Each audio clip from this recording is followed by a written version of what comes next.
Welcome to the City of Farmers Branch Planning and Zoning Commission Study Session meeting.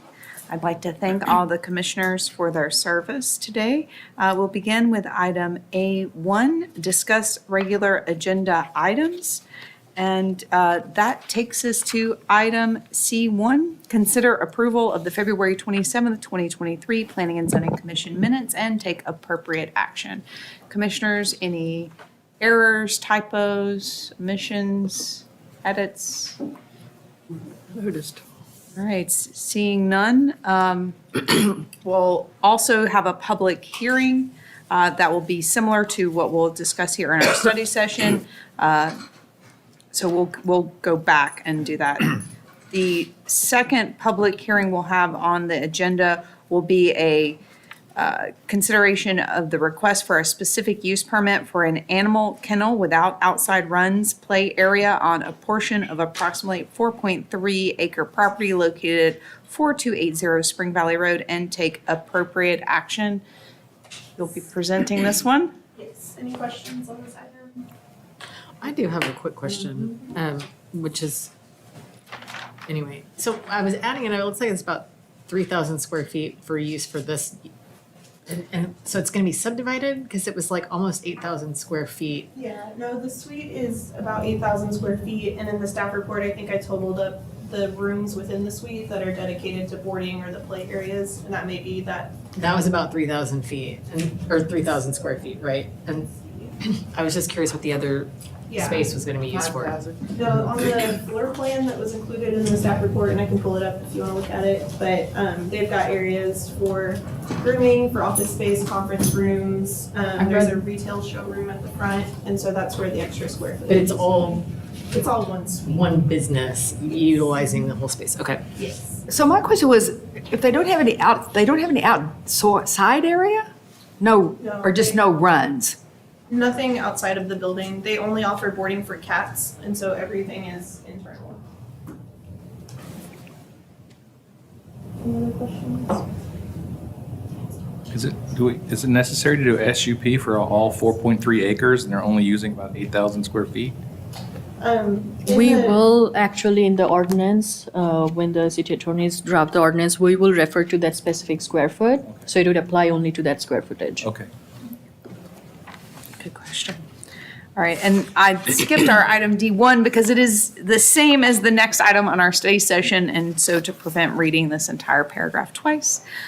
So we will return to our study session. Item A2, discuss and receive presentation regarding the request to rezone approximately 41.8 acres from Plan Development District 24, 51.5 acres from Plan Development District number 25, and 19.2 acres from Plan Development District number 70 to Plan Development District number 86, which if approved will be generally bound by Havenhurst Street on the north, the BNSF Railway right-of-way on the west, Spring Lake Road and Farmers Branch Lane on the south, Rawhide Creek, Valley View Lane, and the rear property line of properties on Nestle Street on the east. In addition, this rezoning includes a proposal to amend and restate in their entirety the use and development regulations for all property located within PD 86 to facilitate amendments that will improve the functionality of the code and design elements of downtown and take appropriate action. All right. Thank you, Kira. Thank you, Commissioners. I just want to check, can you guys hear me and see my screen? Yes and yes. Yes, great, thank you. Good evening, Commissioners. My name is Kira McArdle, and I'm a consultant to the Planning Department. Today we'll be discussing an update and expansion to PD 86. This update and expansion to PD 86, also currently known as form-based code, as the stationary code, has been directed by the adoption of the I-35 Corridor Vision Study, which was adopted in 2021.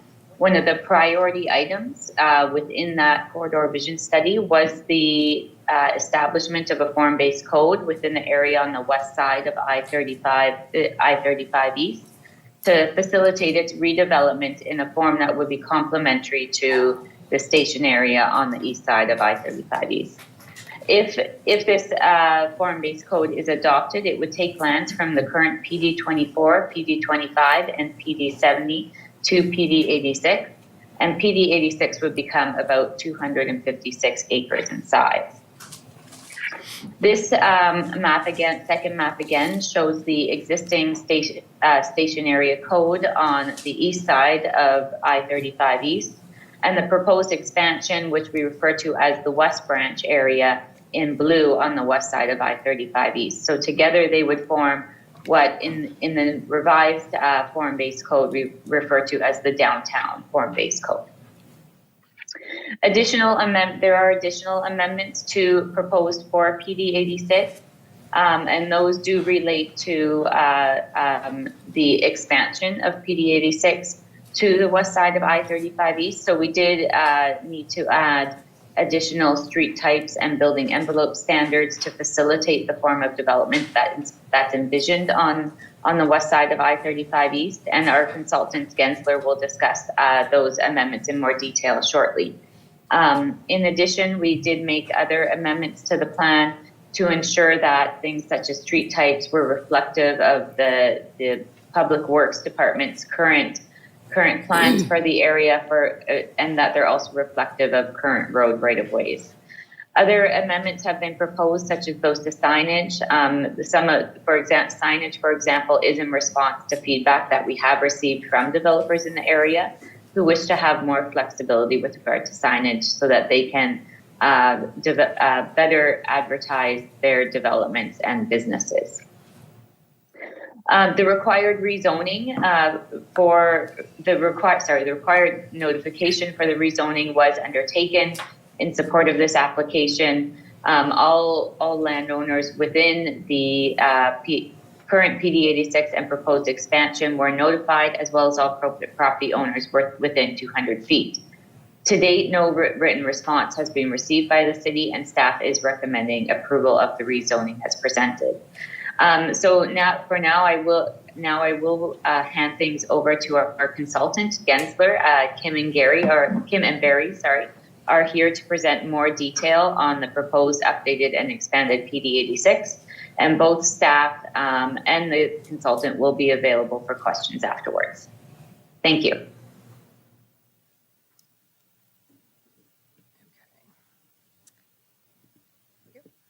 Good evening, Commissioners. My name is Kim Dresner. I am an urban planner with Gensler. And with me, I have my boss, Barry Hand. He's a principal in charge of the lifestyle mixed-use studio that we sit in. And I'm going to do most of the talking. Otherwise, he would have us here until about 2 in the morning. Right. By the way, I was a planning commissioner for 8 years in Richardson, so I feel your pain. All right, let me get situated. Put my water over here. Okay. So quick overview of the agenda. We're going to go over the project scope. Kira set us up really nicely, so a lot of this will be just kind of quick overview of what she just mentioned.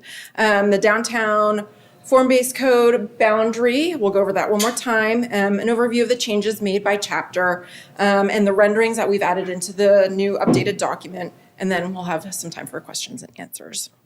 So overview of the scope. This really came out of the I-35 corridor study. One of the strategies was to develop a form-based code to address the building heights, floor area ratio standards, open space, and building setbacks that focus on the valley view frontage. Really wanted to create a form-based code for the target area 1, which I'll show you in just a second, which is identified in the corridor study.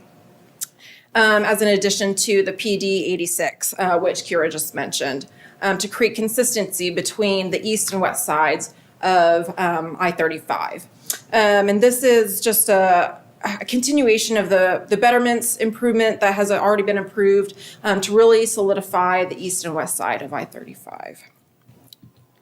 So the boundary for the new updated code, to give you a little quick reference, comes straight out of the I-35 corridor study. So right here in the light orange is the station area, which is the previously adopted version, and then the various target areas. So part of the I-35 corridor study was to add this target area 1 into the station area PD.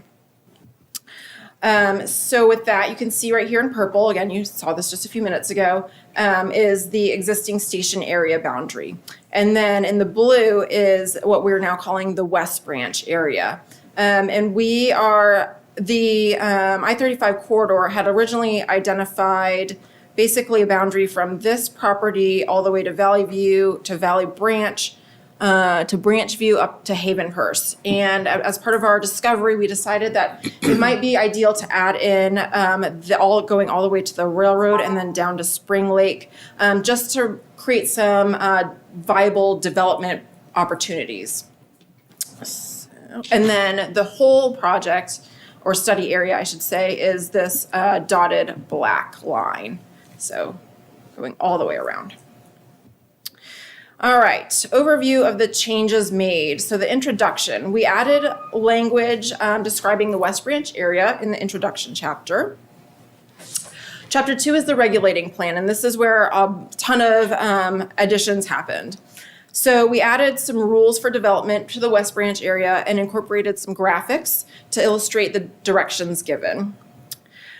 We consolidated multiple maps into one regulating plan and expanded the regulating plan into the West Branch area. So you can see over here, these were the various maps in the currently adopted document, and then this is what we have proposed for one consolidated document. And getting into some details of this plan. Again, we consolidated the three different maps. So that includes the building envelope standards, street cross-section types, building heights, and additional features such as the civic buildings and breweries area, such. Second, we moved from what was number 2, used to be the shopfront colonnade, building envelope standard, to just shopfront. Number 3, we expanded again over onto the west side of I-35. Number 4, we added in this light assembly frontage type, which you can see in the green edges of the around each street. Number 5, we rectified, in the previous version, there were recommendations for potential abandonment or adding new streets, and those streets have either been since abandoned or added. So we moved those off and updated them to be existing. And then from there, within this regulating plan chapter, we get into the street sections. So we updated some sections and then added some new street types. We worked with city staff here and the engineering department to generate the cross sections that would be implementable. And we corrected errors that we found were kind of not best practice. So a lot of them had 7-foot wide parallel parking stalls, which is really tight. So we widened those up to 8 foot, which is pretty standard. So this was the original that you Yes. codified, and this is the new graph. Yes. Okay, and then some of the street sections. The Valley View Lane on the west side. This is a new street section that we've added in. This was pretty much a recommendation straight out of the I-35 corridor study. They had a street cross section for this Valley View Lane that we just rolled right in. Excuse me, the 70-foot light assembly street, which is basically the north side or northern part of Branch View Lane. Kind of wider drive aisles for the trucks kind of going through to the light assembly.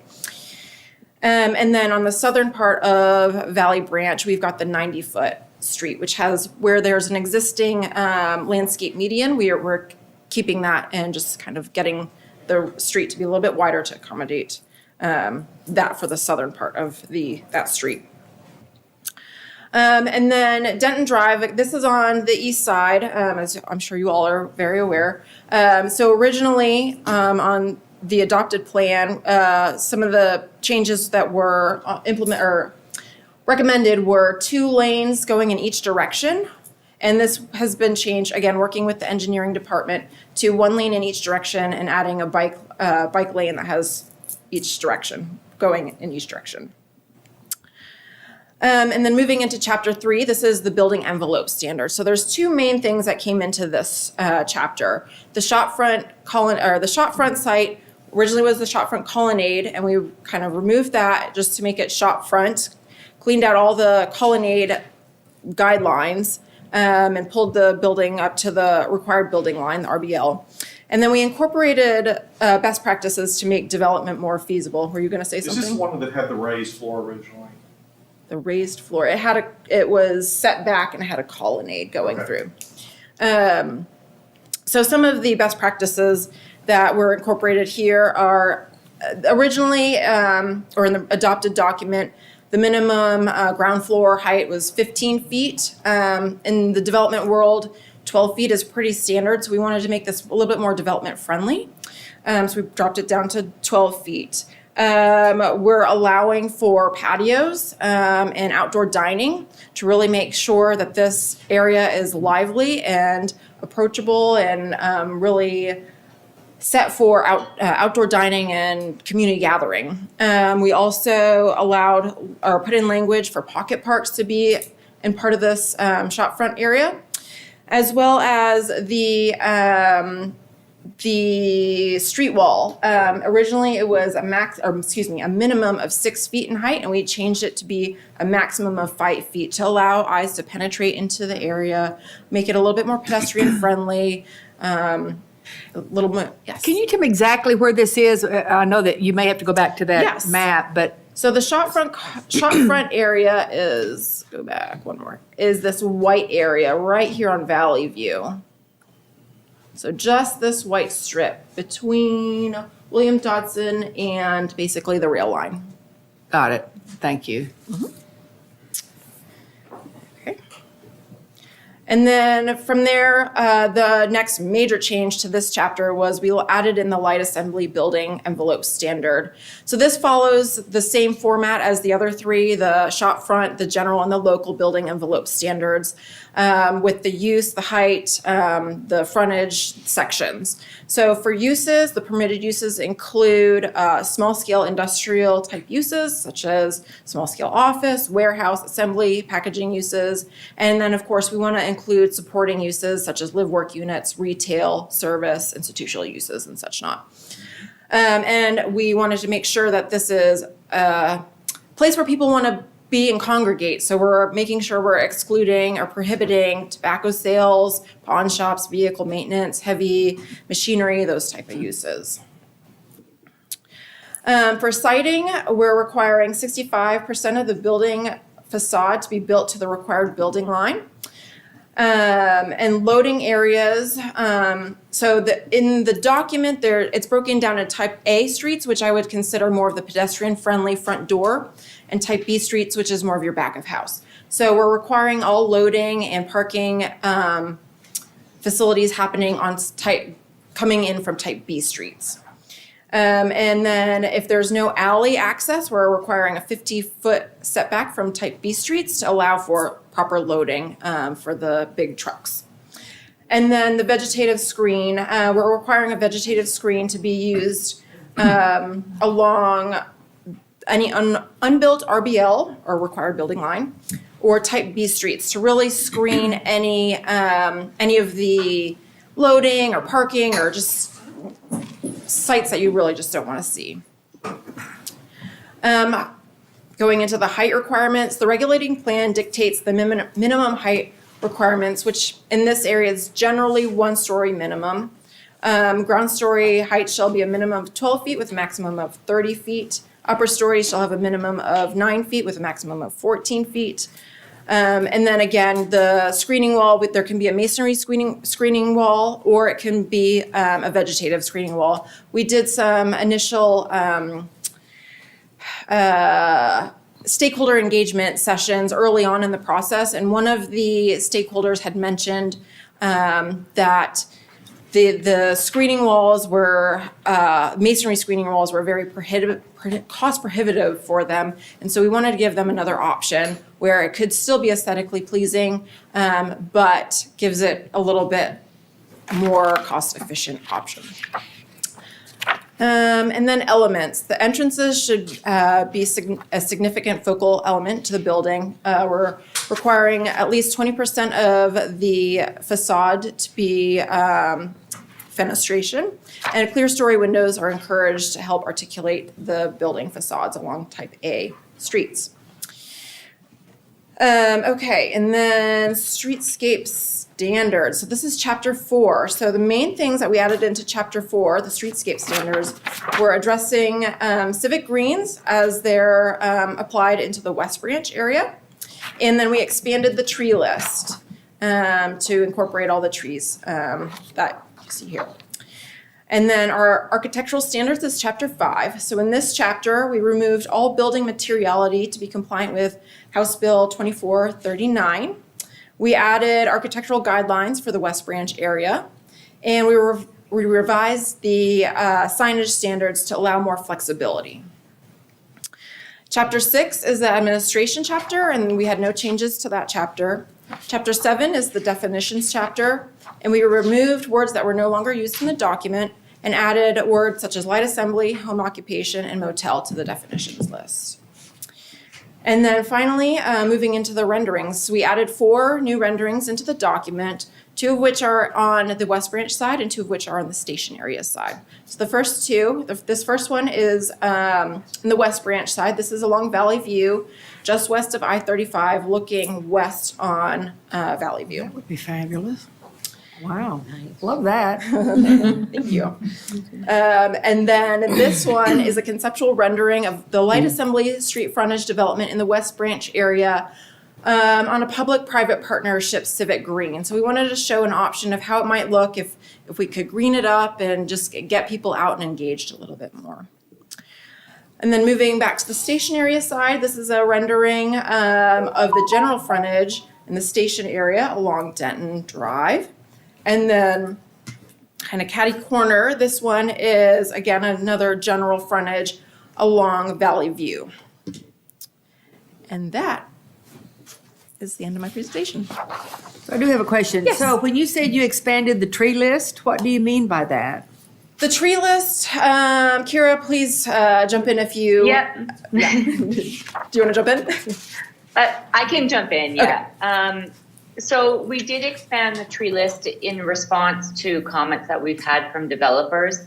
What they did find was happening is we do recommend a number of large canopy trees to be used as street trees. There are cases, however, where in some areas we've had a smaller sidewalk or smaller RBL. And the arborists and landscape designers that have been working for them have recommended that we use a smaller, I wouldn't say a small canopy tree, a medium canopy tree, so that as the trees grow and mature, both the roots and the canopy itself don't interfere with the buildings. Well, actually, we agree with that, but I think we had 3 levels of trees. I think we had smaller, medium, and large canopies, and I don't know, did we restrict what was street trees? Because I think that's usually the problem maybe that we're looking at here. So what was that, Yeah, Kira? So there is a specific list for the station area for Okay. PD 86, I should say. Got it. And it had large canopy trees and then I think smaller ornamental trees. So we did add that medium canopy tree list in, and we did work with the city arborist to develop that list. Good, thank you. No problem. So on the, so we're talking about streets. What would trigger that kind of construction? Like would you just go out, you wouldn't just go out and do it here. Are you waiting, what are you waiting for and when would that actually happen?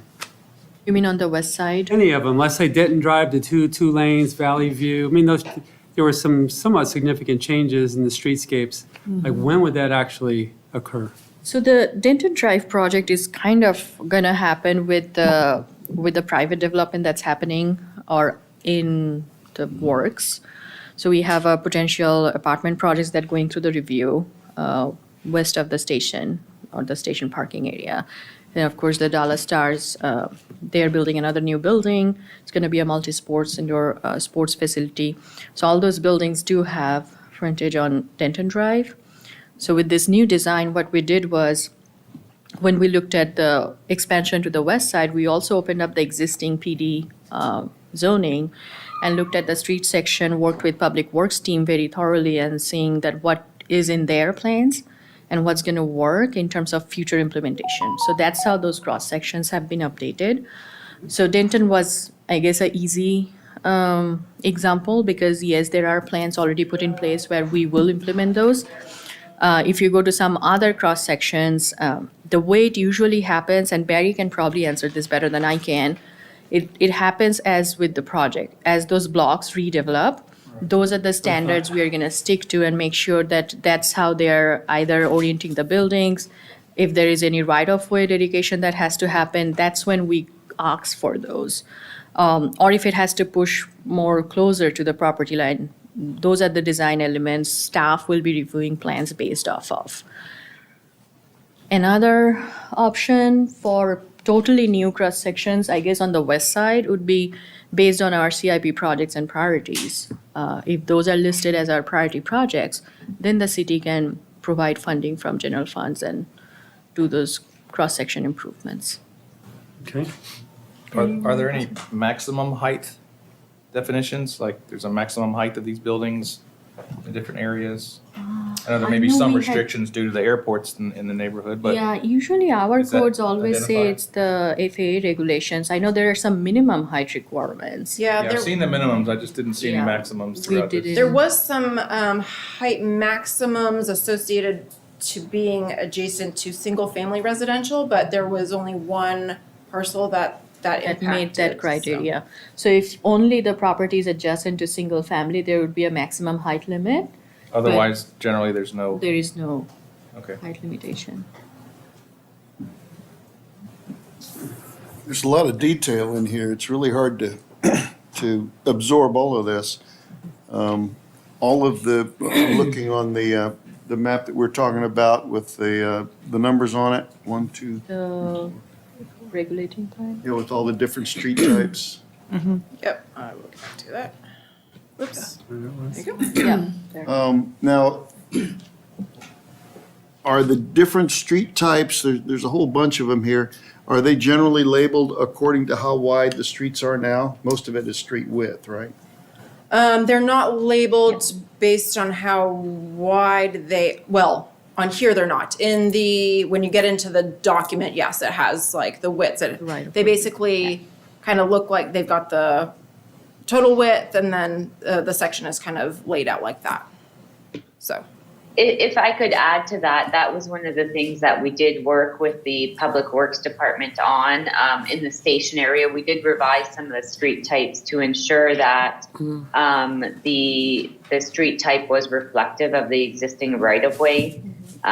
In none of the proposed street types here are we proposing to acquire additional land or anything of that nature. We are aiming to work within the existing right-of-ways. Yeah. Okay, so all these streets are just, are how they are now. Yes. Yeah. Okay.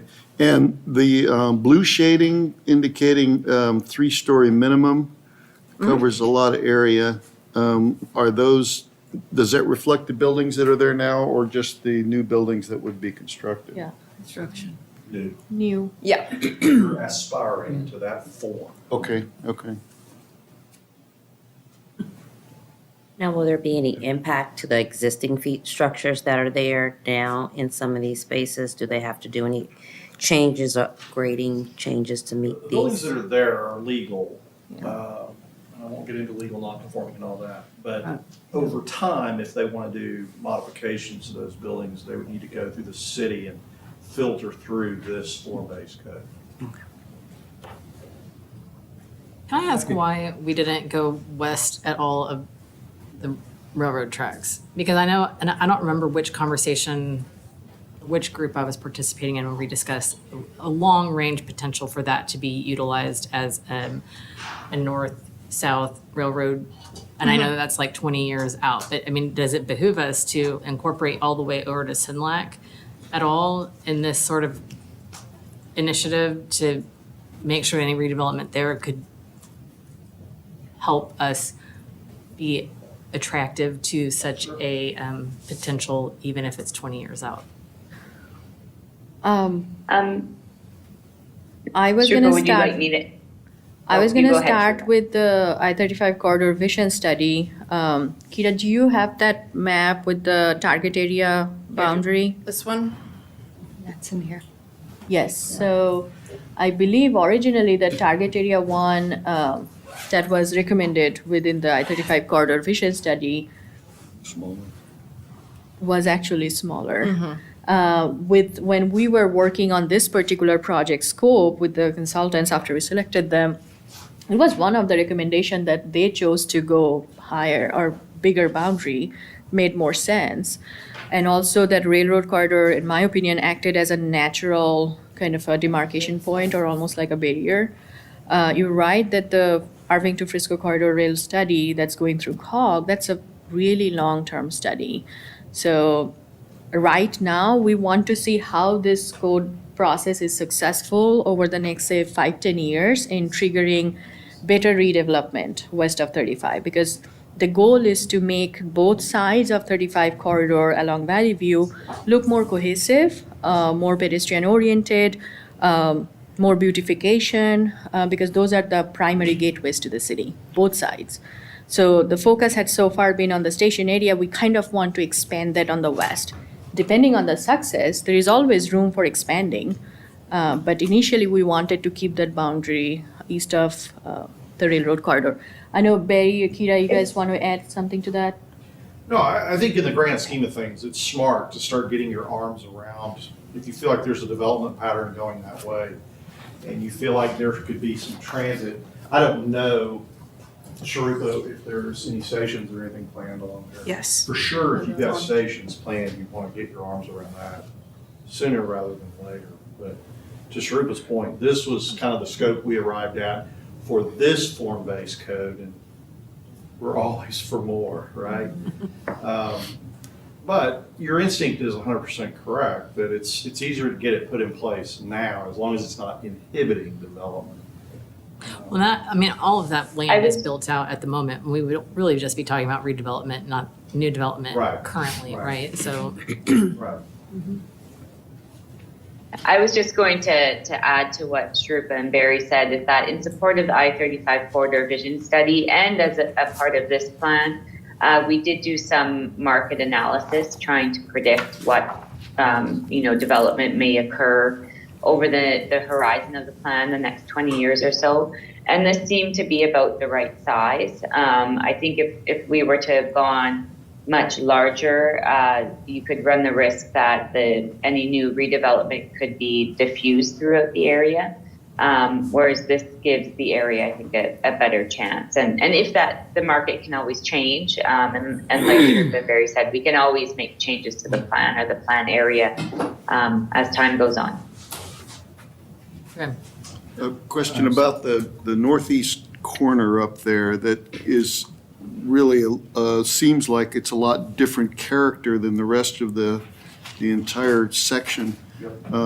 It's an old apartment complex, some older houses, except a few that have been redone. In What area are you talking about? North Five? of Vintage. Right here. Five, okay, yeah.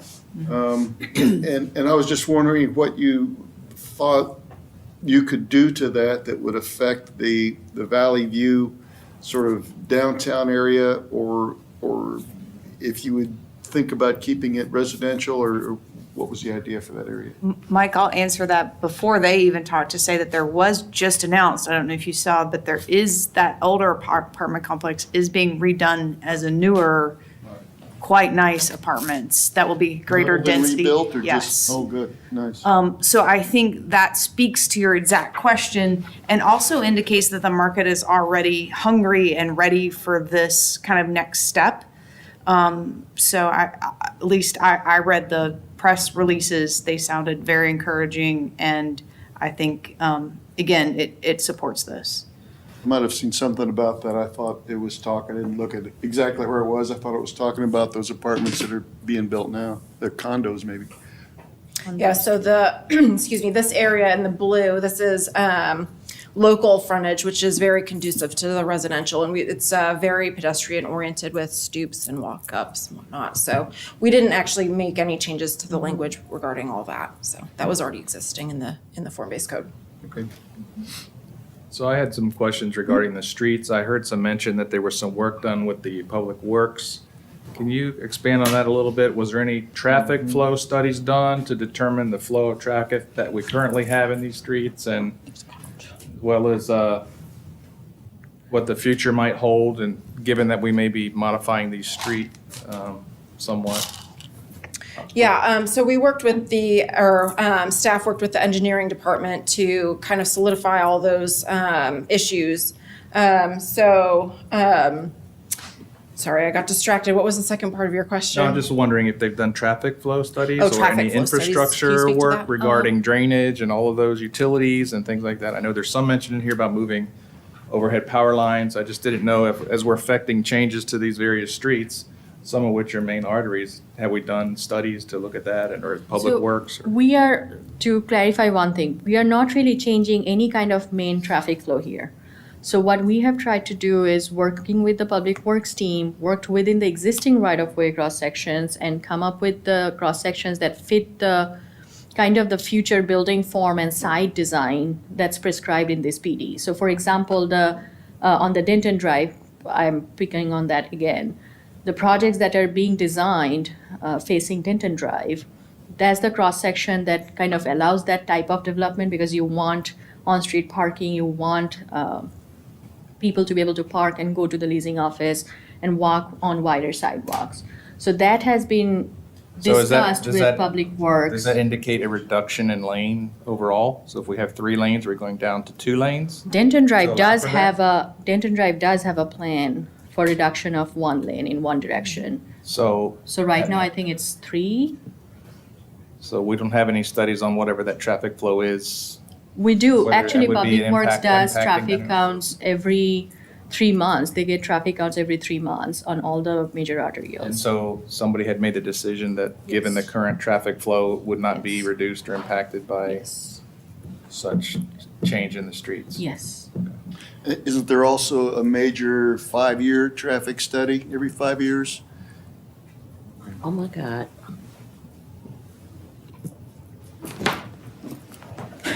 Is there a bug? Yeah. It ain't no regular size bug either. Like a dinosaur. thought about doing that, but I didn't know. I didn't see. I'm So bad. let me add, we did meet with some folks, I think it was Public Works, to talk about really just kind of real-time, real physical dimensions of some existing streets. And we tweaked some dimensions based upon what would work now if there were changes put in place. So we think we've optimized those kind of cross-sections through that particular street. It was mainly up in this area where we did some minor tweaks, but nothing major around Yeah, none of them specific actually traffic went through. flow and counts. I think Denton Drive is the only one where we looked at a different cross-section. The Yeah. rest of them are kind of left alone. Yeah, and that's why I called that one out specifically in this presentation. All the other ones were very minor. It was, again, going from the 7-foot parallel parking to the 8-foot, which is industry standard. Other questions? I just, more of a comment than a question, really wanted to commend you on taking our award-winning I-35 corridor study and translating that into really understanding, again, the streetscapes that support a vibrant, economically successful development pattern through the form-based code and the building envelopes you've offered. When you look at them stacked right next to each other, and I think this map does a good job of laying it out. So I really appreciate too the combined one regulatory plan, also just from a communication standpoint. And it really gives a consistency, not only to this area and the feel, it really makes us kind of have a downtown for the first time ever in a way that is really exciting and I think gives a lot of predictability and consistency also for developers that will make this even more exciting for them to consider Farmers Branch as the place where it's really happening. Perfect. That was part of the goal. Now, if we can get someone to address the hotels on the west side of 35. Yeah. We were just Sooner talking than about it later. this morning. You know what I thought about? As things move over. Yes, yes. As I kind of drove south, I forget, I think I was on I-35, but I looked over to that area in the southwest part, and there are these old telephone poles, power lines that are really heavy, and they're all leaning over. And I said, if they want to make this a nice gateway to the city, put those suckers underground and get rid of them. Yeah, that's a perfect time to do it. Look, Farmers Branch is one of the many first-ring suburbs here in North Texas, and they all have consistent challenges with development that was kind of put in organically, and now we're going through and trying to clean this up. No form-based code is perfect because you're trying to predict what developers may or may not be able to build to in the future. So there's got to be some flexibility in all of them, but it doesn't hurt to aspire to something.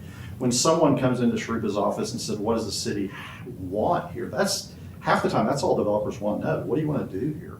Now you have a vision that you can give them. They may say, look, I want to tweak it here and there, but you've given them something to aspire to now. And again, I'm really excited about the pocket parks, the outdoor dining. Like, those are places I want to go, take my family, take my dog. It encourages me to really broaden my range of the city. So I can see as these things come in, maybe instead of driving, from where I live to this area, I would be more inclined on a nice day like this weekend, that I would just ride my bike over there, So that really makes it not just eyes on the street and all that sort of thing, but like a real community. Because every time I walk my dog or ride my bike, I see people I know. I just saw somebody at one of our restaurants over the weekend. And that really, to me, makes this such a nice community to live in. So I see that intentionality here and spaces that are primed for that to emerge. So thank you for your efforts. Thank you. Just ask one more thank you quick very question. much. So is this independent of trails? I don't see mentioned trails. Is that a different plan, the whole idea of connecting east-west and all that? It's not part of this code at all? There are bike lanes in some of these. Yeah, and I believe there's a trail along the rail line that, as part of this exercise, we wrote a little memorandum of some additional, development recommendations. And one of them was kind of moving a trail off of the rail line behind, like it would be behind development. So we're kind of moving it up front is one of our recommendations. But that's kind of a separate piece to our scope than the form-based code document. It's just some thoughts for potential future opportunities. So if the trails are treated separately, does that plan need to be adjusted in any way to accommodate things that are suggested in here? You mean the The existing trail, the west master side trail trail? plan, No, because we are already showing in the Denton Drive cross-section, the new hike and bike trail alignment on the east side. Yep. But the trails are increasingly powerful. If you look at the I would have never said this 20 years ago. If you look at the development potential behind the Katy Trail now in Dallas, that is, that's kind of the Beverly Hills of real estate running through that area right now. If you're on the Katy Trail, it enhances your value exquisitely. And it took time, like 30 years to get that developed. But you got to start somewhere. So I think anytime you can layer in a trail network, it's just that much more value add to development parcel. Especially so close to a station. Yes. Because it's all about walkability. And you can't hardly sell a piece of property now without somebody running a walkability score on it. And it's becoming more and more important. Other questions? All right, seeing none, thank you again. I do want to make one comment, I guess. It has been brought to our attention and there are concerns as we send the mail notices out, and I wanted it to be very clear for everyone. The code update that we are doing here does not impact existing businesses because there has been some concerns that whether existing businesses are going to be pushed out with this upgrade. And the goal, as Barry mentioned and Kira mentioned and Kim mentioned, is to kind of prepare ourselves when property is redeveloped or go through changes. That way, we have something in our books to ask for more quality development, better orientation of site, better structural designs, and just overall better connectivity within the station area and our downtown.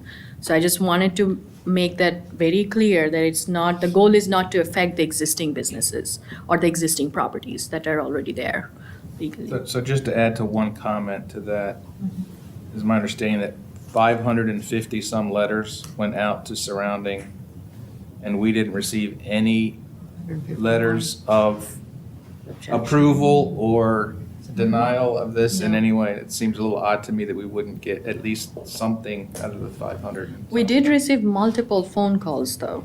If maybe someone didn't want to write the letter back, but Okay. we did It's not receive clear to me. It quite just a sounded- few. It read like there was no response at all. So. It's, what we meant to say is that there was no written response. And what were the phone calls? The phone calls were mostly for clarification purpose, and that's why I wanted to clarify that it's not gonna affect your existing property. Usually, that's what people are mostly concerned about. Yeah, and that's in the administrative section, chapter 6. There's a section about non-conforming uses. Could I ask a quick question about section G regarding the prohibited uses? One of the prohibited uses listed there was the denial or use for used goods or used services. Like used cars. Yeah, well, it just says used goods and services. Like How a- would that impact like somebody that wants to have an antique store or Vintage secondhand clothing. games or something, you know? That would not be allowed? Is that the way I read this? So used goods store, and if I'm remembering it correctly, it's mostly means like thrift stores. Yeah, that's right. It's not necessarily an antique store because Consignment store? I guess it just wasn't clear to me. There 'cause seems like to be a lot of businesses that might encompass that it doesn't mean to. secondhand furniture or something, I don't know. Is that, it's not gonna be allowed. You could go through an SUP, right? I have to go back and read, does it say SOP? If it says prohibited, then no. If it's a prohibited use, it would not be permitted. But that's not a new change, though. That has No, always that been there. that was in the document previously. Yep. and could you touch real briefly on the roundabouts that are discussed and mentioned? Specifically, 2 roundabouts Yes. on Valley View Lane and how that might. Yeah, so I'm just those. concerned about traffic and, you know, Yeah, their safety. totally. Roundabouts are great, man. Trucks going They're great. around them things. Yeah. and Up on the curbs, hitting, I don't know. Kira, did you want to, or sorry? No, I'll let you explain. I just wanted to make that distinction between the two documents in the P&Z packet. You'd notice that the document you're referring to, that's more of a memo, like a memorandum that was prepared by the consultants. It's not part of the code. Yes. So it was more of a recommendation, a list of good ideas, Yep. if you will, Right. that was provided to staff as part of their scope. But it's not part of the code. So it's not something that we are saying we are going to do. So that or we doesn't have carry to- any weight on this? No. Other Correct. than just a Yeah. recommendation? It's a recommendation. Kind of what I was referring to earlier. It's just a memo to that point Okay. of potential ideas of creating an identity for Farmers Branch. None of that, some of it may happen, Yeah. some of it may not happen. They're just ideas to get your juices flowing about how we could really create a sense of place. Because what we also try to recognize is that Barry, Kim, Gensler, their team are award-winning teams. They work in so many communities, and sometimes when we get to work on these consultant planners, they have worked on other communities, seen similar projects, so they can give us ideas that we might not have seen in Farmers Branch or that we are not familiar with. That was the purpose of that memo.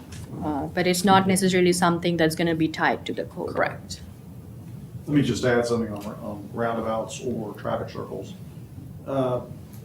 There is a time and place for them. It needs to be kind of a controlled substance.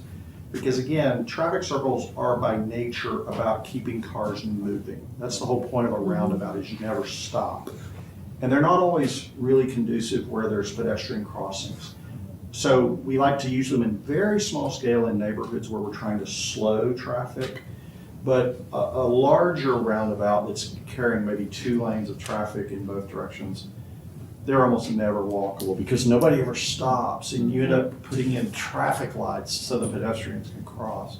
So it's kind of a controlled substance that needs to be used in small 2-lane formats where you're trying to just enhance place and slow the traffic. Yeah, and in the memo, it was kind of seen as anchor points. Right. You Sure. know, you're Yeah, I coming saw into the place and you're now in an I just know identifiable area. that's somewhat of a hot button for some of the citizens here Yeah. in the Farmers Branch. If you're talking about putting roundabouts on Valley View Lane, just Yeah. just saying that subject is going to cause some Yeah, no, that's not going into this. conversation, I form-based should code say. So Yeah, roundabouts Yeah. are great. They're fun, right? You don't stop. Right. Nobody ever stops. If you ever fly into London Heathrow and you're looking down, something that sticks out is all the the cars are roundabouts. constantly moving. Right. No one is stopped. They even have them on their like highways. Highways. Yeah, And- it's like, uncanny. yeah. Stopping at stop signs and traffic lights is an American phenomenon. Switch They think is They amazing. think it's uncivilized. Go across the entire town. I think we just don't know how to drive. Possible. All right. Very nice. Well, very nice again. Thank you. Thank you. Thank you so much. Great presentation. We look forward to seeing a lot of development. We do That's the too. measure Now, of if you can success. get the developers to stop by Yeah. and make that west look happen. Thank you, Amazing. Kira. Thank you. No problem. All right, and I believe with that, we will move to item A3, discuss agenda items for future Planning and Zoning Commission consideration. I actually have something. Okay. As I was going through this handy dandy book that they gave me when I got appointed here, I came across a couple of pages that I thought were very poignant. And I made some copies to hand out to everybody. And it's concerning training for new members, which is what I am. And I was interested to see that some of the comments they had echoed my sentiments very closely. I've got my marked copy. Echoed my sentiments very closely, and some of it doesn't. But really, the part about this that I liked was, first of all, that giving the new appointee a list of the tools to be used, and this is that list on the second page here, 11 things that are nice to have, you know, when you go to work here. And then 2 briefings, call it, to go over the list and the item and how it's used and what you should do. And then another one to carefully explain the working relationship between commissioners, planners, and support staff, issues that should be covered, a lot of things there that were things that I really kind of had questions about, but I didn't know what I didn't know, and so I didn't know how to ask the questions. If we could have like a training book for new appointees, doesn't have to be real complicated, but just something to get new people, first of all, familiar with the planning department. And second of all, like I said, the relationship between the commissioners and the planning department. And these books you gave us, you know, sort of touch on it, but there's an awful lot in there that I don't even remember. So I just thought maybe an item of discussion might be to discuss training of new appointees. Thank you for that. Very much appreciated. And for bringing handouts. I'm not a real high-tech guy, so it took me a while to scan and print that. All right. Other items for consideration? was there any follow-up from the item that Geo had brought up 2 sessions ago about construction under I-35? Yes. Do we have any updates on that yet, or is it still It's to be in a future? ongoing. It's an ongoing process because we already had a meeting with the TXDOT personnel. I know that you had aligned Geo with some group or company or organization. I just didn't know if there was No, anything I- come out of that, or if it's on a future agenda item for us.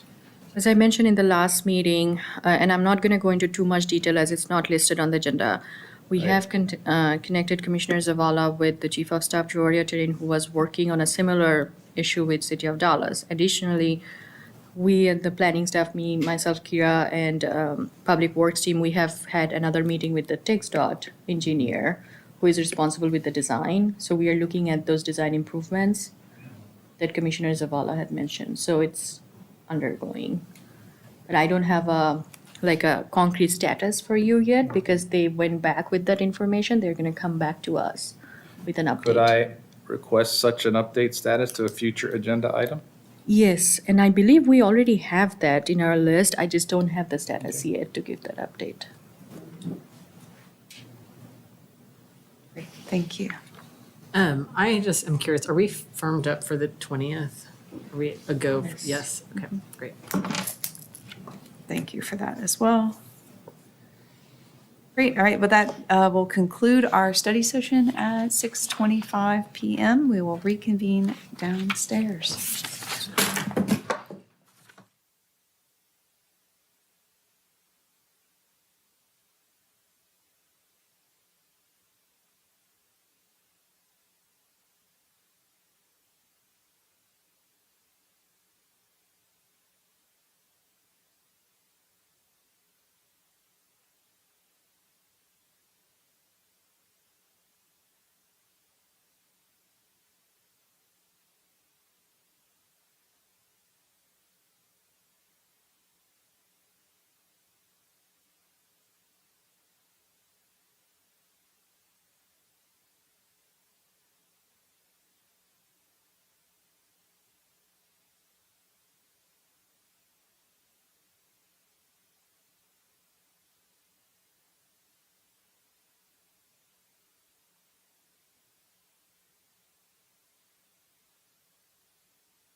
Like when you wake up.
Welcome to.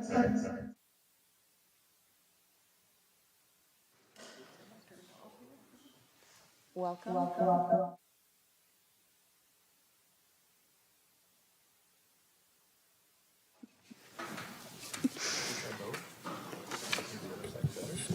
I think it's because of the way the tech is set up. I don't think it's going to Just change. mute the It's the Zoom.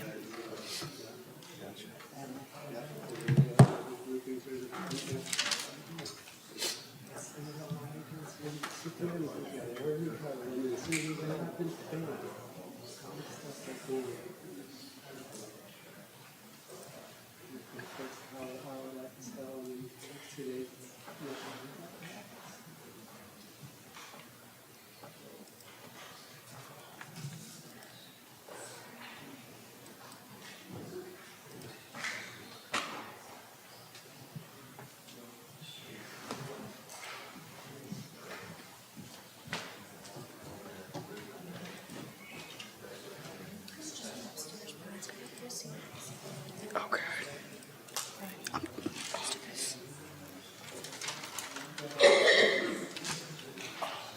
Hold on, let's try. Amber, can you try? Welcome. Can you turn the microphone on? Oh, yeah. Welcome. Ah, excellent. Apologies for the technology There, y'all. Welcome to the City of Farmers Branch Planning and Zoning Commission meeting. It is presently 7:02 p.m., Monday, March 27th, 2023. I'd first like to thank all the commissioners for their service. We will begin with citizen comments. This agenda item provides an opportunity for citizens to address the Planning and Zoning Commission on any matter that is not posted on the agenda. Anyone wishing to address the commission should complete a citizen's comments registration form and submit it to the chair prior to the start of the meeting. There is a 3-minute time limit for each citizen to speak, with a reasonable limitation on speakers on one topic or item, with a maximum of 15 total minutes on the same topic item. Anyone wishing to speak shall be courteous and cordial. The Planning and Zoning Commission is not permitted to take action on any subject raised by a speaker during citizen comments. However, the Planning and Zoning Commission may have the item placed on a future agenda for action, refer the item to the Director of Planning for further study or action, briefly state existing city policy, or provide a brief statement of factual information in response to the inquiry.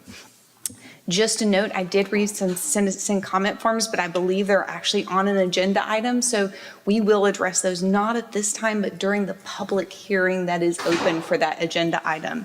And if you do have citizen comments that are for anything not on the agenda, I haven't received any citizen comment forms for anything not on the agenda. Thank you. We will now proceed with our public hearing. This is item D1. Did we do the minutes? Oh, apologies, thank you. C1, apologies.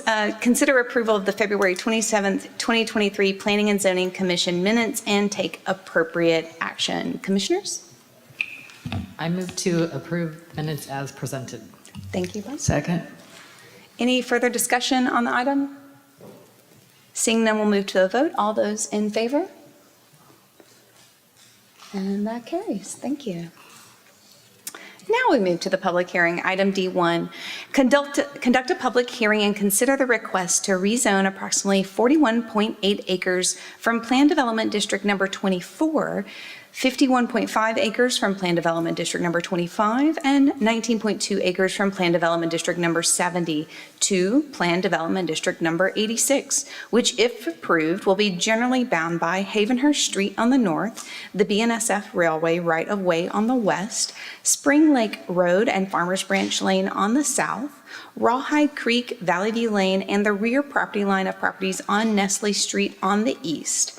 In addition, this rezoning includes a proposal to amend and restate in their entirety the use and development regulations for all property located within PD 86 to facilitate amendments that will improve the functionality of the code and the design elements of downtown and take appropriate action. And we will have a presentation from Kira.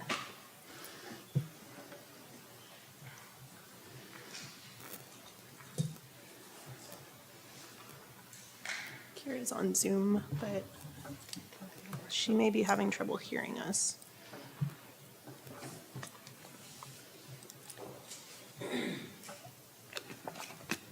Kira, can you hear us?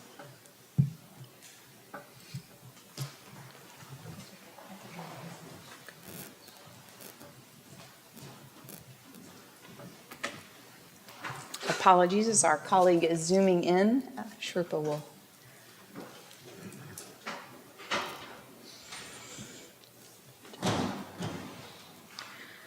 Okay, as it appears to me, our consultant. Hey, Kira. Okay. Can you hear us? Kira?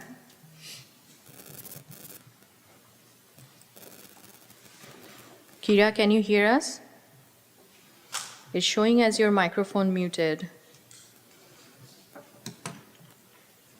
Hello, testing? Yes, we can hear you. Okay. Would you be able to share your presentation? Yes, just give me 1 second. Okay, thank you. Always technical difficulties, but.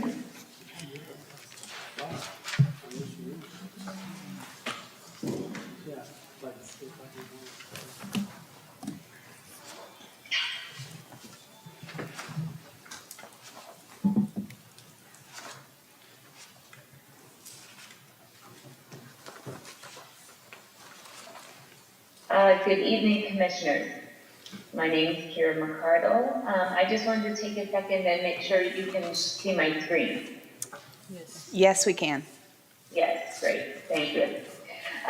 Good evening, Commissioners. As I said, my name is Kira McCardle. I'm a consultant to the Planning Department, and I'll be presenting this item that you'll be considering for public hearing today. We are presenting today an expansion and an update to PD 86. The expansion would take lands from PD 24, PD 25, and PD 70 located to the west of I-35 and incorporate them into PD 86. PD 86 would be approximately 256 acres in size if the rezoning was approved.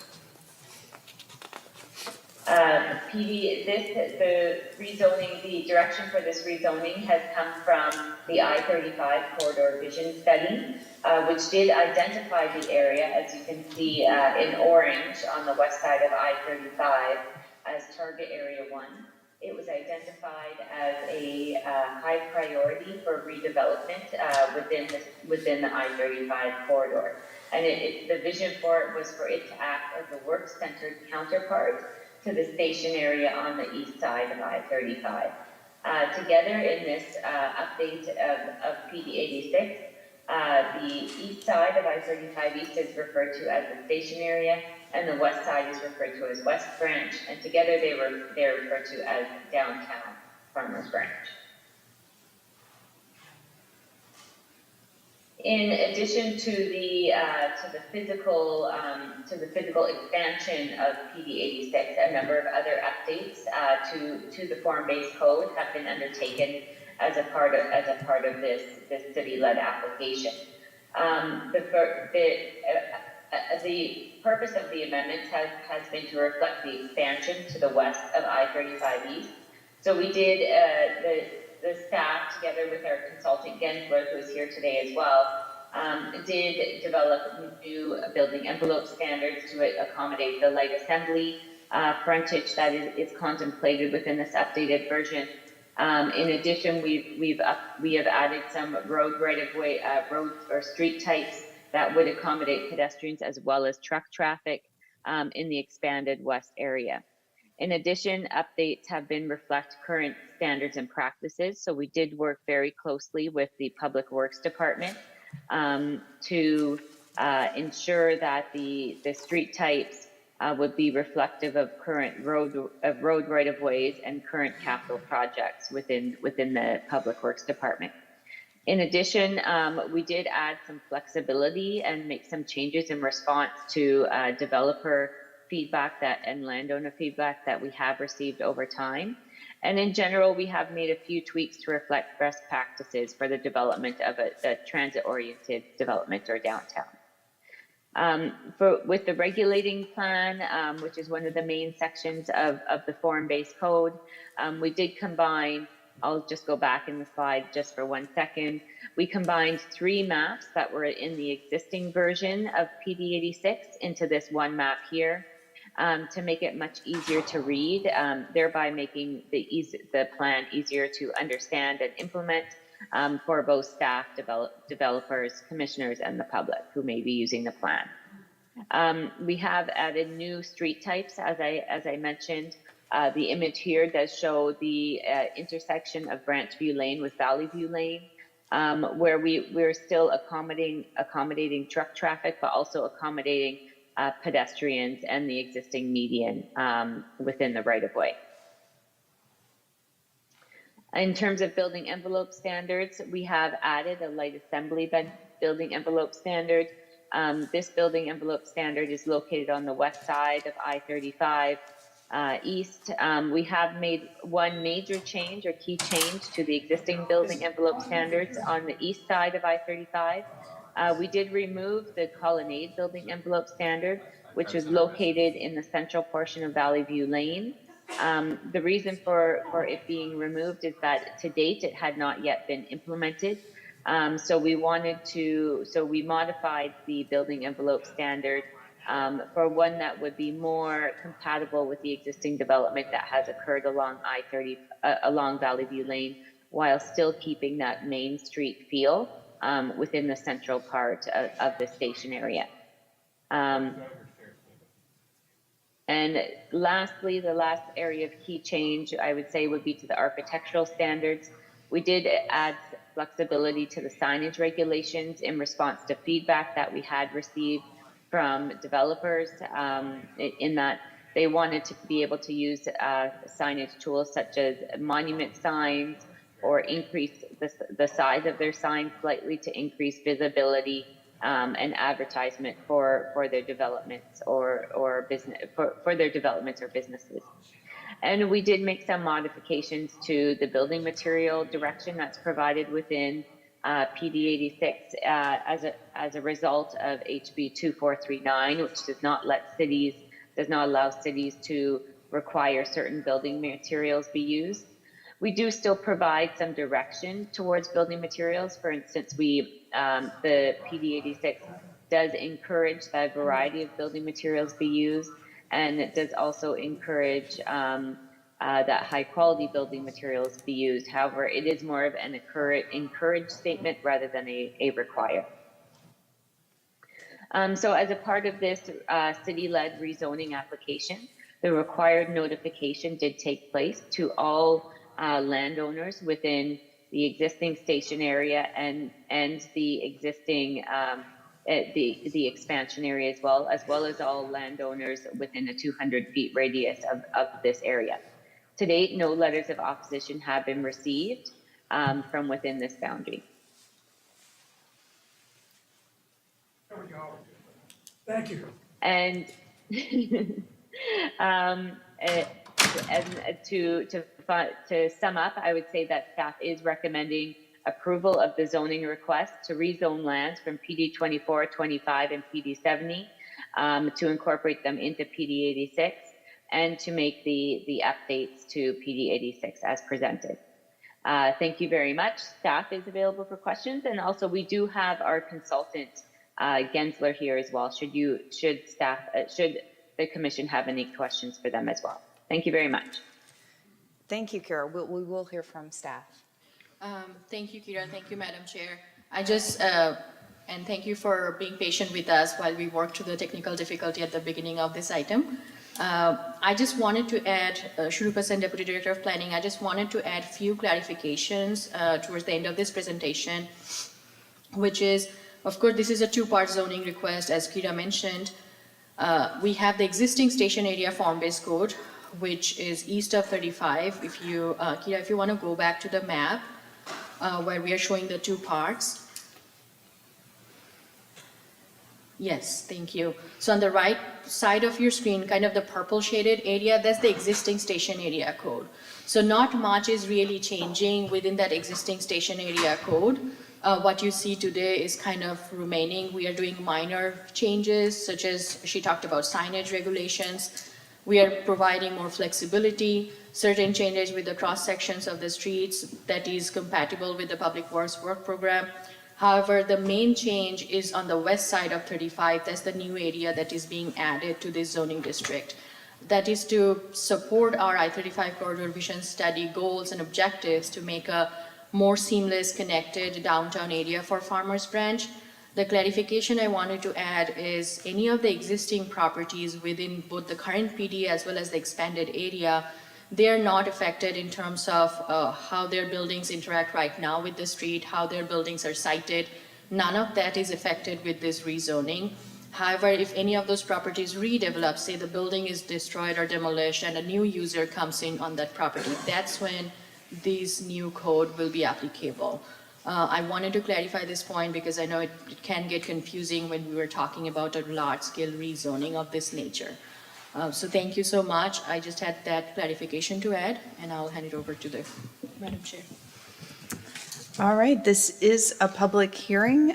Therefore, we will hear, I do have a couple of names, and then we'll have other opportunities for others. But if we would start, please, with Lynn Clark, and when you approach, please state your name and address for the record.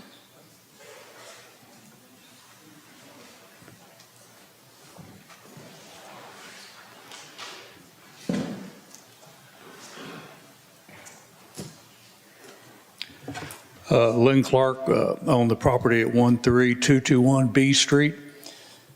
Actually, I may not have any comments at all. I didn't understand what this was about.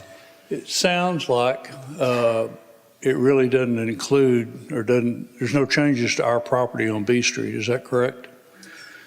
Okay. And if I read the agenda item, are you going to recap? Are you going to summarize what the restrictions and allowances are for our area? Thank you for that question. If you want, Kira can go over those changes again with you. However, as you're referring to the properties around B Street, that's within our existing station area code. So we are not really changing anything around the B Street area. And Kira, correct me if I'm wrong, but that's the existing station area code. Yeah, we're on. Yes, I would concur. Along B Street, there have been no changes made. Oh, okay. So basically, that's just stuff I should already know, right? That's a very good question. Okay. Actually, this zoning is a bit unique because as we commonly refer to it as form-based code, so it's not like the rest of the town where we have a land use list-based zoning. It's more about how the properties interact with streets, how the building envelope standards or the architectural standards determine how the building looks and feels.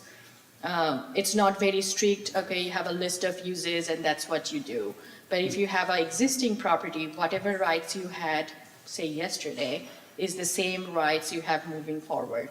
Now, we can have a detailed conversation about how this code works. I don't know whether we'd be able to do that tonight at the public hearing. I understand. Thank you. Thank you, Mr. Clark.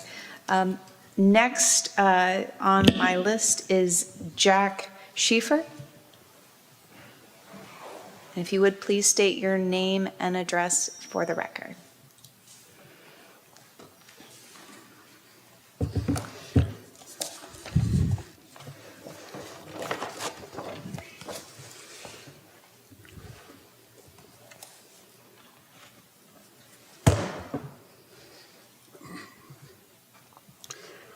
Good afternoon, ladies and gentlemen of the Farmers Branch Planning and Zoning Commission. My name is Jack Schaefer, and I represent Highline Incorporated at 2121 Valley View Lane, 75234.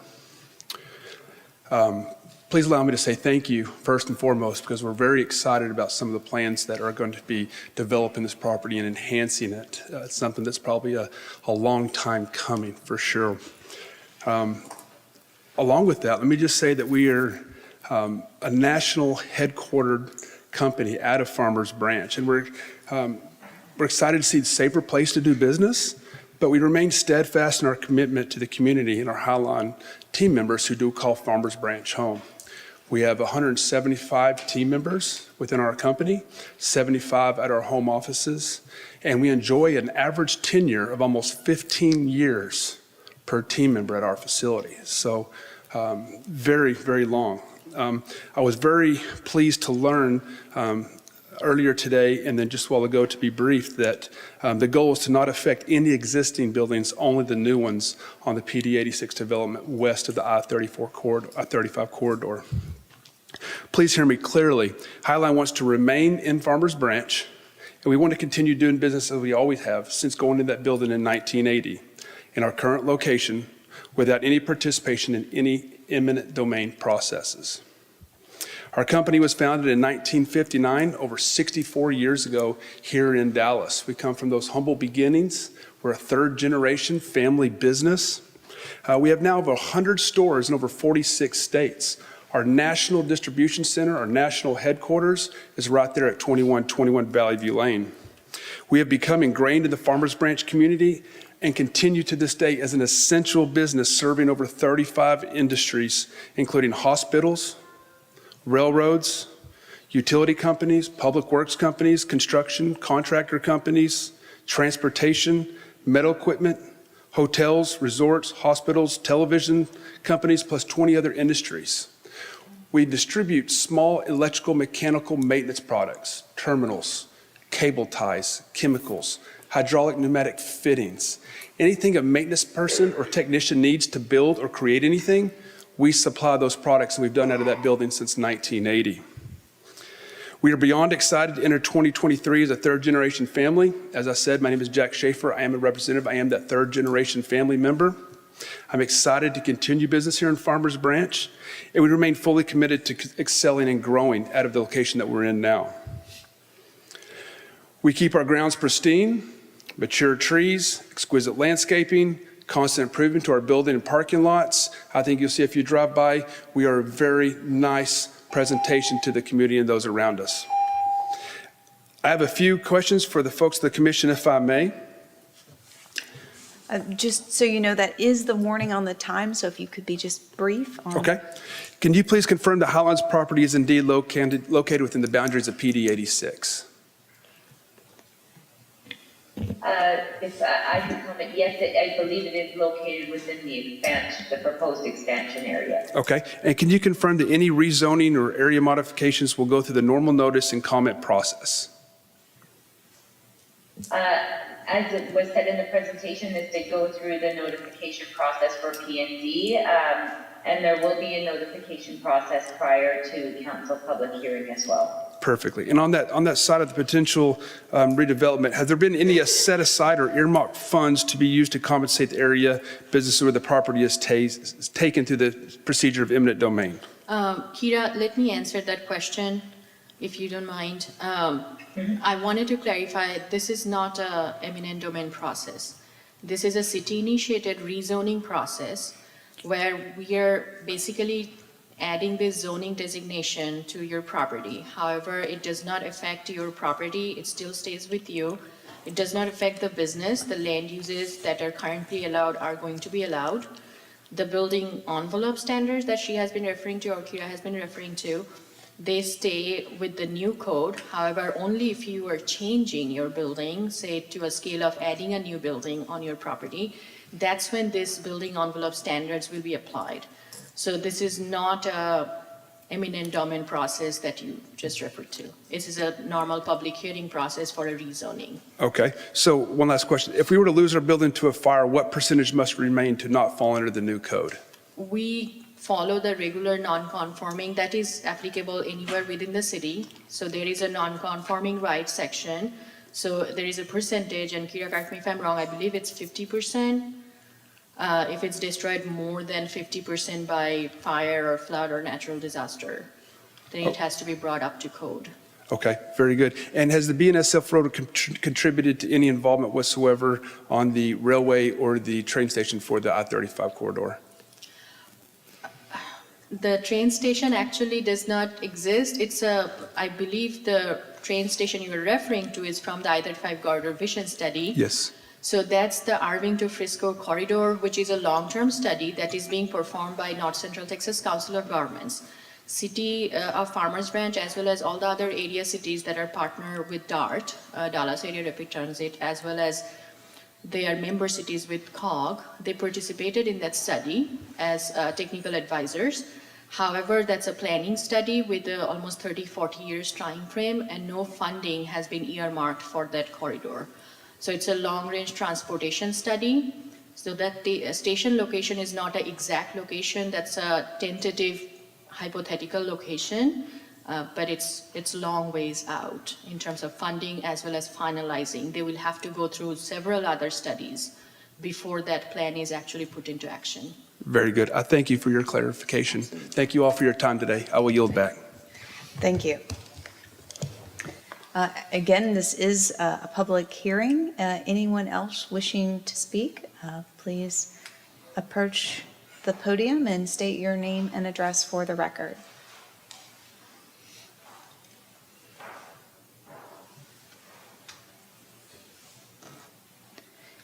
Seeing none and concerned this is a public hearing, we will now ask for commissioner comments, questions, discussion, or you can move to close the public hearing. I move to close the public hearing. Thank you. Second. Any further discussion? Okay, we'll proceed to vote. All those in favor to close the public hearing? All right. So with the public hearing closed, we will proceed to entertain a motion on the item itself. I move to approve the zoning change request. Thank you, Bonnie. Second. And a second. Any further discussion from the commission on this item? Yeah, I just have a couple of comments to make, if that's all right. I just want to mention that there seems to be some concern, citizens here, maybe online, that this is basically not changing what you have today unless you decide to rebuild or reconstruct a new building, or if your home or property is destroyed by natural disaster or fire, such that's more than 50%. So just try to calm some of that. So nothing's really changing for you unless you decide to make those changes yourself. At that point, you have to come up to code. The second thing I want to mention is it seemed odd to me that there were some 551 notices sent out to the community, and we didn't receive anything in reply either for or against this change. So I'm not sure if we allowed sufficient time in that delivery or if there's a mail service problem or whatnot, but just wanted to make that note or comment that some of you may have not gotten the notifications until last minute or maybe didn't get them at all. So I just wanted to mention that as well. So that's really all I had to say. Thank you. Appreciate your statements. Any other further comments? Seeing none, we will move to vote. All those in favor to consider and approve the request to rezone to PD 86? All right, that carries. Thank you, commissioners. Thank you all for your attendance and participation. We will now move to item D2, which is to conduct a public hearing and consider the request for a specific use permit for an animal kennel without outside runs or play area on a portion of approximately 4.3 acre property located at 4280 Spring Valley Road, and take appropriate action.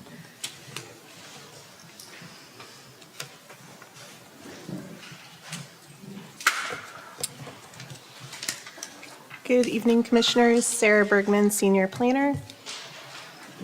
This item is a specific use permit request for an animal kennel located at 40. Oh, no. Okay. Testing. Try turning the audio off. Yes. Testing? Okay, we're good now. All right. Okay. This is a specific use permit request for an animal kennel located at 4280 Spring Valley Road. Oh. Should I be sharing? Okay. Good. We're good now. Thank you. Okay. Sorry about that. The subject property is located south of Spring Valley Road and east of Midway as part of the Spring Valley Business Park. The lot itself is 4.3 acres, and the suite that is the subject of this request is 7,916 square feet, and you can see it highlighted on the screen in green. The zoning of the site is light industrial, and animal kennel use requires approval of a specific use permit. And so the applicant in this situation is Cat Connection. You may be familiar with their location on Inwood Road, but they are a animal boarding that also offers retail services, grooming, adoption, and overnight boarding, of course. And in this situation, there would be no outside runs, play areas, kennels, or storage. And so that's important to note. Here, just a second. Okay. Here is a proposed floor plan for Suite 4280. You can see there's a large retail showroom at the front of the store, and then areas for grooming, boarding and play areas, office and conference space, storage areas, et cetera. And you can see some of the square footage is on the right. In terms of operation, the store would be open from 8 a.m. to 6 p.m. daily, and based on the application submitted, about 60 to 70 grooming appointments per week are scheduled, and Boarding capacity is up to 80 cats, with the typical occupancy being about 25 cats at one time. In terms of compliance with the comprehensive zoning ordinance, the existing site does meet landscaping parking requirements. Minimum landscaping percentage required for the site is 5%. The existing site has 7% landscaping. Same thing for parking. The minimum requirement would be 140 spaces, and there are 200 already provided. And then the site has access from 3 driveways on Spring Valley Road and cross-access with the other phases of this business park to the east. Here are a couple site photos. The first one is the front facade of this suite, and then the second is the view from Spring Valley Road. And finally, the site is located within the East Side Plan area, which designates it as Creative Center. And the recommendation for this area is a mix of office, retail, restaurant, and entertainment uses. So this animal kennel use provides a neighborhood service that's complementary to the existing development and supports that recommendation. In terms of public response, 14 notification letters were mailed to surrounding property owners, and we've received 2 letters of support so far. One from the property owner and one from a customer at the existing Cat Connection location. Staff does recommend approval of the request. I'd be happy to answer any questions, and the applicant is here as well. Any questions for staff? Is the applicant here this evening, or do you know? She did say. I do have questions for them. So. Okay. Okay. Again, please state your name and address for the record. Hi, my name is Erin West, 14233 Inwood Road, from the Cat Connection. Where do we start? You're with your questions? Sure, yeah, thanks for coming before us. I just had a question regarding some of the boarding. You mentioned there may be roughly 25 cats being boarded. Is that boarded overnight? Yes. For a period of time? Okay, with that being said, what type of security or protection might there be, or situations that might occur during the night? Is there staff going to be there during that time? There are a few things that we prefer not to speak publicly on. I understand. But we are staffed. So there are accommodations to address Yes. any issues that might arise during the evening Yes, hours? and then we also video monitor fire protection, all of that. And will there be, or do you have a veterinarian on staff or on call? Or? We do have veterinarians on call. We do not have one on staff in our Okay. location. And then lastly, I'm hopeful that you have a relationship with the Farmers Branch Animal Services. We've been a large donator and supporter for years. I'm just concerned about maybe any cats that might be abandoned from their owners or whatnot, and how that might be handled. We actually have several cats that were abandoned with Farmers Branch that they've rehomed with us. Okay, good. That's good. We've worked Thank you very much. closely with them. That's all I have. Thanks. Okay. Any further questions for the applicant? And I do have one request, change request in our application. So we had put down our capacity at 80. That's our current capacity at our existing space. So the new space is almost 2,000 square feet larger. And we do hit holiday capacity, Thanksgiving, Christmas, 4th of July weekends, where we definitely could probably keep up to 120. And this is in more than adequate space. They would have more space than Farmers Branch Animal Services provides per animal. So we would request for it to be changed possibly from 80 to 120, but our typical daily occupancy is about 25. And it's my understanding, were we to consider that or want to approve that request, we would need to state that within our motion, so that it would be an amendment to the motion as we state it. So, but is the 80 a maximum that's, or is that just a note that they said? I mean, is that even something that's regulated, how many cats are, it may not even be, it may just be a note, right? It was based off of what the applicant put on the plan of operations, but it's not based on like building occupancy or anything. Correct. Right. Any further questions for the applicant or staff? This is a public hearing, so we will have opportunity for anyone wishing to step forward. Again, state your name and address.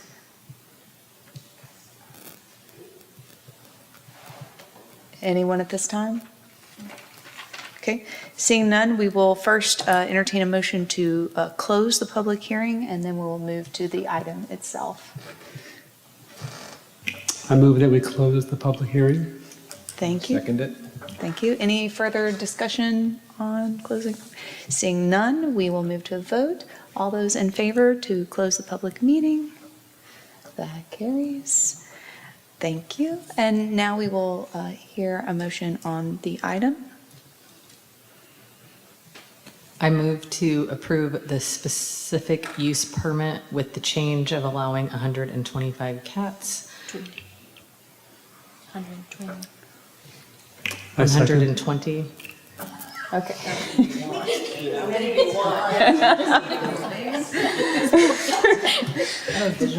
What's 5 cats? And did you second, Marcus? I did, I second. Thank you for that. Any further discussion on the item? Seeing none, we will move all those in favor of approving the specific use permit with the amendment of 120 felines. All those in favor? Thank you. All right, that carries. Thank you all. And with that, did you have further comments? Just to clarify that it's going to City Council on April 4th. Thank you for that. And with that, it brings us to our adjournment. It is presently 7:38 PM. Thank you all.